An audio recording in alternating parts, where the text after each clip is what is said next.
Exodus chapter 9, verse 1 through 35. The plague on livestock.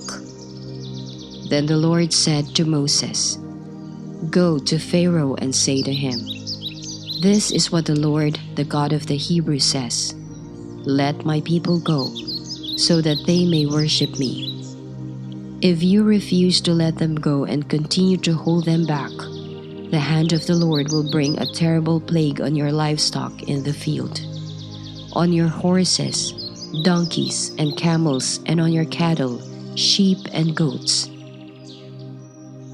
But the Lord will make a distinction between the livestock of Israel and that of Egypt, so that no animal belonging to the Israelites will die.'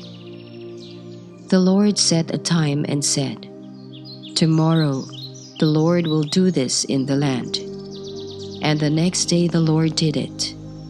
All the livestock of the Egyptians died, but not one animal belonging to the Israelites died. Pharaoh investigated and found that not even one of the animals of the Israelites had died. Yet his heart was unyielding, and he would not let the people go. The plague of boils. Then the Lord said to Moses and Aaron, "Take handfuls of soot from a furnace, and have Moses toss it into the air in the presence of Pharaoh. It will become fine dust over the whole land of Egypt, and festering boils will break out on people and animals throughout the land." So they took soot from a furnace and stood before Pharaoh. Moses tossed it into the air, and festering boils broke out on people and animals. The magicians could not stand before Moses because of the boils that were on them and on all the Egyptians. But the Lord hardened Pharaoh's heart, and he would not listen to Moses and Aaron, just as the Lord had said to Moses. The plague of hail. Then the Lord said to Moses, "Get up early in the morning, confront Pharaoh and say to him, 'This is what the Lord, the God of the Hebrews says, Let my people go, so that they may worship me, or this time I will send a full force of my plagues against you, and against your officials and your people, so you may know that there is no one like me in all the earth. For by now I could have stretched out my hand and struck you and your people with a plague that would have wiped you off the earth. But I have raised you up for this very purpose, that I might show you my power and that my name might be proclaimed in all the earth. You still set yourself against my people and will not let them go.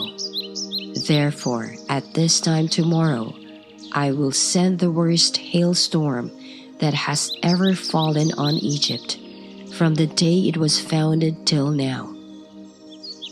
Give an order now to bring your livestock and everything you have in the field to a place of shelter, because the hail will fall on every person and animal that has not been brought in and is still out in the field, and they will die."